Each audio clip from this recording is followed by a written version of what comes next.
butereevu nange mbaniriza kubanga mumpadde akadde kano amazaalibwa amalungi mwebale kusiima gwe gusose baza okusebelinga amazaalibwa munave Masaka bintu byali si byangu naye finally oyingira otya Kampala Kampala lugendo nga luwanvu Kampala eyo bansondyako ne sente bagita batino Costa yali asatu nga nako 13 ne banyongerako 5 eninya nenzija ova mu nyendo oyogeddeko ku kyokusinka omuntu gwasooka okusinkana ne experience yokutandikirawo tubeeko ku kama twesanga the first day wenatuuka Kampala twesanga wamukulu wange DJ Rota wetwesanga kwolwo wetujoininga twatukisanga fena tuli bakabi ngaina mama miye olimba lwe nga nange neya buki bweya so netukwatagana yalaba nga bali banatajjayo najje wange nga nze muntu gwalaba tutuze okwakola ki oconnecting nampo oluyimba since then mulaba kyetuli abantu balejinga muno mwina binyo bifanaganya ne Chameleone ku mazaalibwa ago gano kikyo oyinza okugamba muno kino kifaanaganyamu nze nga DJ wadde n'onkwadde oli muyimbi mujja mubuuza yenyini amayimbi tufaanagana wakati yanja bibanyonyola ye nga ye ne kakati nze bwe twatuuka wano I think nga muli bamukwana nga muli nga baluganda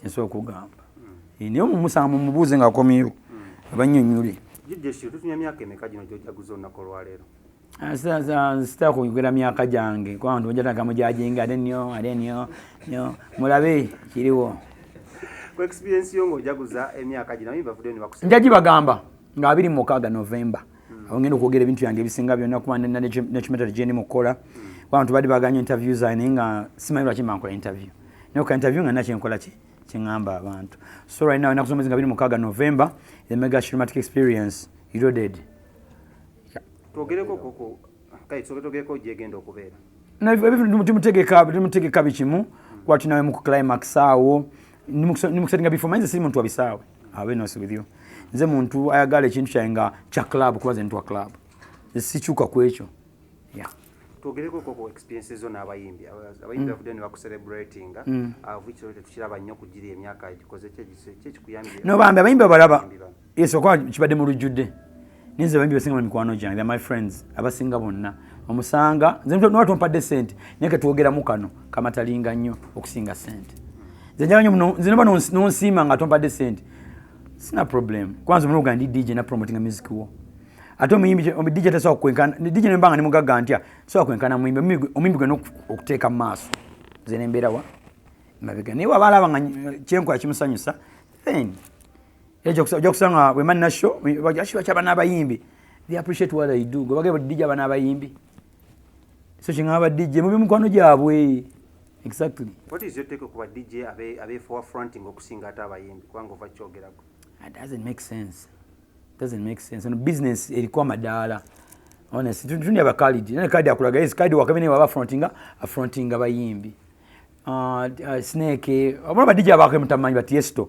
Tim Westwood nino zabamanya kubanga ye afuna sene akrofitinga muki kuba that's how it's supposed to be tunza sana muyimbi na DJ atasinga omuyimbi how oyini tuinyo byolese ku Ugandan scene nga DJ tukujikira muno okutandika kubanga DJ wa Uganda bakola enyimba n'abayimbi ne remix bikiwe nayo remix na go mu kubasoko kola kyo azikola yes abasinga bagamba ntino oyinza okuba oliawo ebipya tebikyaliyo nali badde navaako de bali batompa interview era singa badde wakyali bipya naye ne byenjiri ko kimanyi nze n'ebipya okitegeera kana olabya dda nti gwakyo nnoonyeza kubanga kimanyi nze ndiko ki ebipya nze eva mba nkuriyetinga badde bakola bennakola nenze kyayiye ebiki ebijja DJ Sheru ku lunaku nga lino tulabye nga abayimbi bavuddeyo ne bakucelebratinga ne ba DJ banno gwe kyo kyosinga okwejumiriza kugina emyaka 2 sigisaze nalo nasimanyi kwanza simanyi na myaka gimaze muno kuba natandika ndongo ndi mwana muto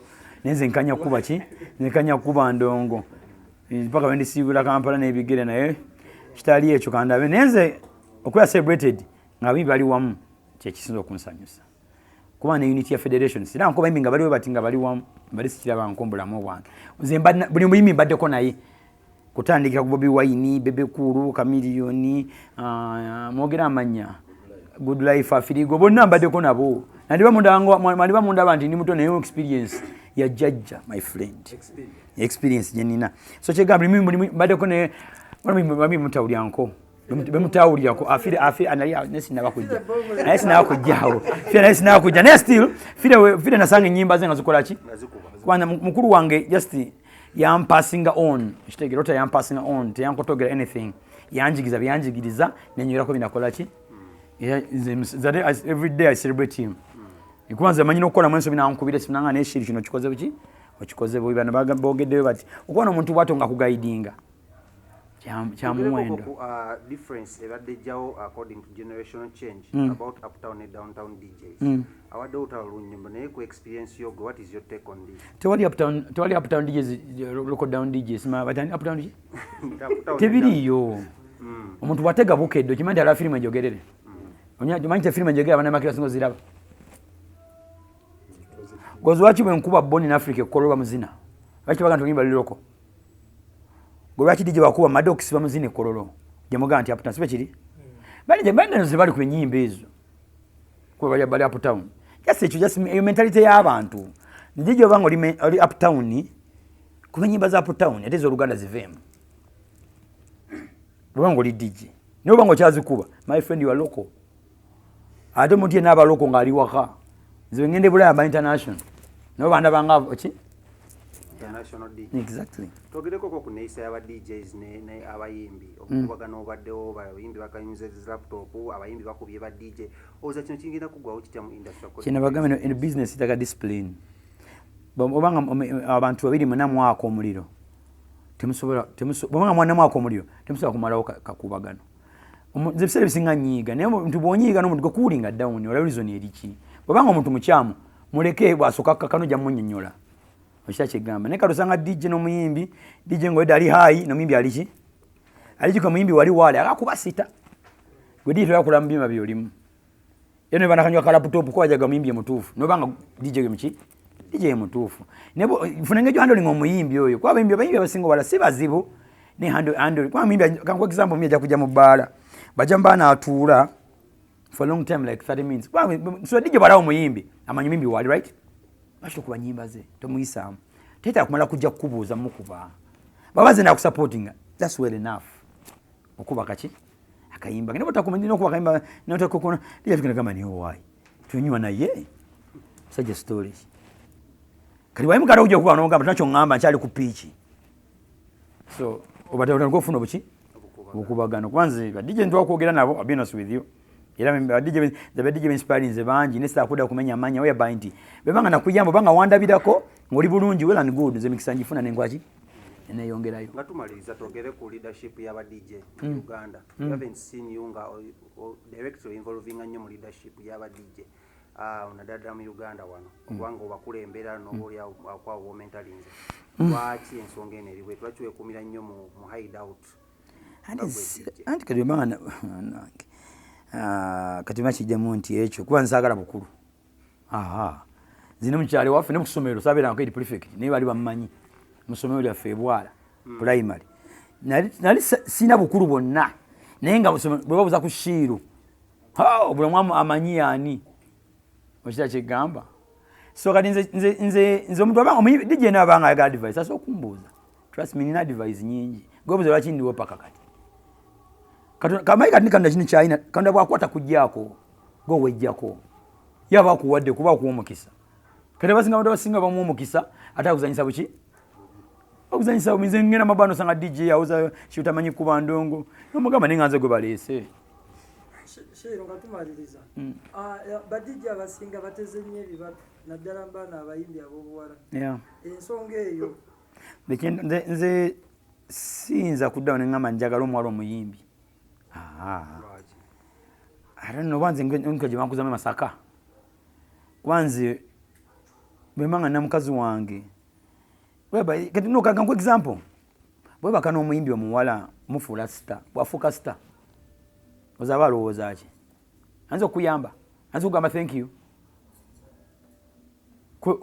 mukozeseza atafuse eki tafuse star dewa musubizo kubeera ki fula star wale bintu bitakola gomuntu muyambe ye nyini yosaka bayi kuba takuwa simple as that ne batakwade si musangu oli DJ ina bawala baki omwimbi omwagazaaki era ajja kujja leeta kasimaga waye kyebiri kikino okimanyi osanga omuntu mbaana guli ebyokunywa tomugambye agashirwa tudde wali ayagala kunywa ki nogeza kukwogera ebiremesa agaba bimuwe oba bammanje bakole ki bammanje ekyo kyo omuntu akushona agamba nti Sheru genda kuzanya n'omuyimbi gundi Kenzo Bobi Wine obani n'atagaana nti Sheru twamuleeta agamba wewe kyaliwa n'omuyisa bubi agamba temuleeta njagala nze gundi so bobanga ofuba nnyo okujja mu business eno ng'oli DJ fuba nnyo obeere ku lugero lw'omuntu ku part of his story babanga nnyo agambe nti Sheru yanyamba ekyo kimenga out of sense onjagala ojjukira oti okujjukirwa ntya sina byenzijukirwa mwanzijukidde dda mujja kunjogerako paka. Do you feel appreciated? How? DJ Sheru wenyini tumanyi nti abayimbi bonna baba basumbu bulungi bakubakanye kukola bagala music wa Uganda. Kishinzo obubaka bwo kusemerera muto DJ Yasin